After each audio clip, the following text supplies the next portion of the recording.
Alright, in this tutorial, I'm going to be showing you how to make a wide lens or a panoramic lens in Blender. I just made this simple scene here. I got an angel statue off Sketchfab and then just put some cubes with some texture on them and then simple concrete wet floor. So the first thing you want to do is you go over to your properties and go to render engine and change it from Eevee to cycles. And then after that, you want to hit your camera and then you want to go to the screen camera icon here.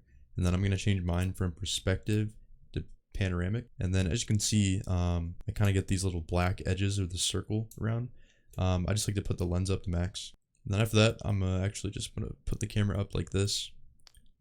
And that's how you simply get a panoramic look. If you want more variance in your camera, or if there's a certain look you're going for, you can change it from, if you go to panoramic type, you can change it from this fisheye to this fisheye lens polyaminal. I don't know how to say that correctly, but as you can see, and then if I change the K1 value, that's like the lens type, as you can see, scoots it out a bit more. And then if maybe you want some more variation, see if I put this KO down, you kind of get this cool little like pinch effect where you can just mess with these values for the kind of effect or look you're going for. But I'm just going to keep mine on the regular fisheye one. And then if you want like just kind of like a simple lens, but you kind of want it to be wide to get some nice field of view, kind of get more of that camera, just basic camera look, you can go to your camera settings over here, and then I'm going to change mine back to perspective. And then I'm going to put the focal length to like 18.